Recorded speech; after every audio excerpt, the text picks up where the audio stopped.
परम आदरणीय स्वामी जी, हमारे सभी राष्ट्रभक्त दोस्तों, मैं अपनी उम्र के 78वीं मंजिल में हूँ। एक लंबा सियासी तजर्बा है। 2 बार यहाँ की लोकसभा के लिए चुना गया हूँ।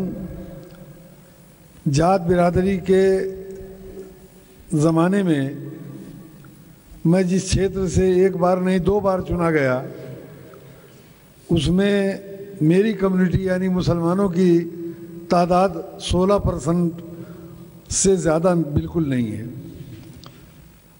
और बहुत ज़्यादा वोटों से मैं चुना गया, बहुत मामूली वोटों से भी नहीं। मैं पूरे तजर्बे की बुनियाद पर कह सकता हूँ कि आज हमारा देश अपने इतिहास के बहुत ही नाजुक मोड़ पर खड़ा है। या तो भ्रष्टाचारी ताकतें, शैतानी ताकतें इस देश को समाप्त कर देंगी और या तो जनता उठेगी और इन भ्रष्टाचारियों को पीछे ढकेल कर एक नए भारत का और एक नए युग का निर्माण करेगी। 2 में से 1 होगा। अब ये हमारे ऊपर है कि हम क्या चाहते हैं। मैं तजर्बे की बुनियाद पर कह सकता हूँ, इनके अंदर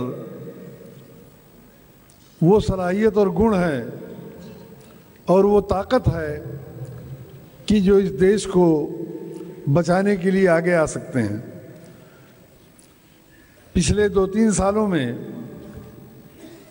जो कुछ हुआ है उससे यह साबित हो चुका है कि हमारा मौजूदा पॉलिटिकल सिस्टम भ्रष्टाचार के मुद्दे पर संजीदा बिल्कुल नहीं है। कुछ दिन तक हम लोग समझते थे कि शायद एक पार्टी है जो नहीं चाहती कि भ्रष्टाचार रुके, जो नहीं चाहती कि काला धन विदेशों से आए, जो नहीं चाहती कि काला धन जिन लोगों के पास है वो देश के काम आए। लेकिन पिछले दिनों की घटनाओं ने यह सिद्ध कर दिया है कि इस वक्त पार्लियामेंट के अंदर जिन पार्टियों की नुमाइंदगी है, चाहे 2-4-10 की, चाहे 20-25-50 की और चाहे 100-150-200 की, लगभग सब में से कोई नहीं चाहता कि इस मौजूदा सिस्टम को बदला जाए।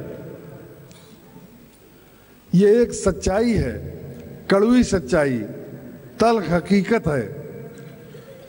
अगर मेरे अंदर इच्छा थी पतंजलि योगपीठ आने की, तब मैं आया हूं। अगर मेरी अंदर इच्छा ही ना होती तो 1000 बहाने थे, 1000 बहाने किए जा सकते थे और मेरी इच्छा ना होती तो मैं यहां ना आता। तो इच्छा शक्ति ही नहीं है। इस सिस्टम से जो पार्लियामेंट आएगी 2014 में, इन्हीं पार्टियों के कैंडिडेटों के जरिए, उससे भी ये उम्मीद रखना कि वो उस सिस्टम को बदल देगी, मैं समझता हूं बुद्धिमानी की बात नहीं होगी। जब तक ये लोग सोच समझकर कोई नई दिशा देते हैं और ऐसी पार्लियामेंट लाते हैं 2014 में, जो पार्लियामेंट काले धन को राष्ट्रीय संपत्ति घोषित करने में 2 दिन न लगाए, जो ताकत भ्रष्टाचार को रोकने के लिए जितने भी कठोर से कठोर कदम और कानून हो सकते हैं बनाने में कोई टाइम न ले, और देश की पूरी ताकत, हमारा देश आज ये भी सच्चाई है कि इतना ताकतवर है कि जिन देशों में वो काला धन जमा है उनकी हमारे आगे कोई हैसियत नहीं है। जिस दिन वापस लाने वाली ताकतें यहाँ सत्ता में आ जाएंगी, उस दिन किसी देश की मजाल नहीं है कि वो उस काले धन को वापस न करे। तो जाहिर है कि कोई लंबी तकरीर का मौका नहीं है। 3 जून को स्वामी जी ने बुलाया है। 3 जून हमारी तारीख का, हमारे इतिहास का बहुत अहम दिन है, उसको गिनाने का मौका नहीं है। बहुत बड़ी बड़ी ऐतिहासिक घटनाएं हुई हैं 3 जून को, जिसने इतिहास को बदला है, इतिहास के धारे को बदला है। मैं नहीं जानता कि बाबा ने 3 जून उस हिसाब से रखा है या इत्तेफाक से 3 जून उन्होंने रखा और शायद लिखा हुआ है कि कुछ ना कुछ बदलाव होगा, इसलिए 3 जून ही उन्होंने रखा, ये मैं नहीं जानता।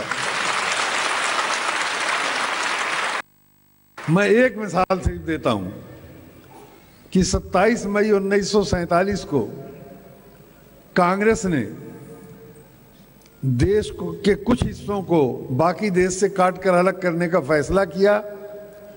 लॉर्ड माउंटबेटन यहाँ का वायसराय था।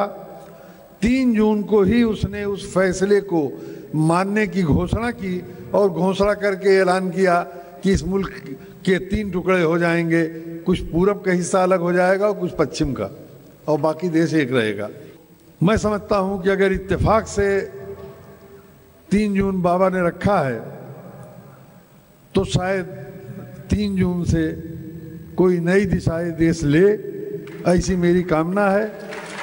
मैं पहले बता चुका हूं कि मैं उम्र की 78वीं मंजिल में हूं,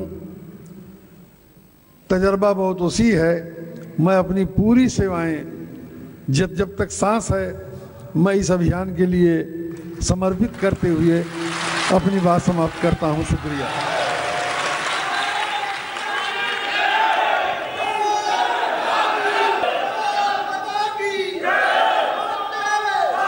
तो हमारे भाई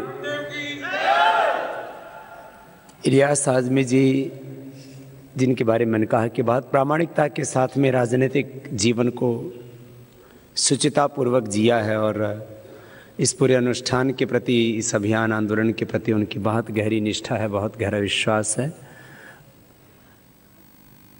और इस अभियान में अब नए नए आयाम जुड़ते जाएंगे और पूरे देश से एक बहुत बड़ी शक्ति, एक बहुत बड़ी शक्ल के रूप में खड़ी होगी। और ये शक्तियों का संगठन तो अभी से हो चुका है, जिले स्तर से लेकर के राष्ट्रीय स्तर पर, और उनका स्वरूप भी वक्त के साथ साथ देश और पूरे जहान के सामने आता जाएगा और एक नया इतिहास बनता जाएगा। एक बार भारद्वाज जी का भी सबके ओर से बहुत बहुत अभिनंदन है।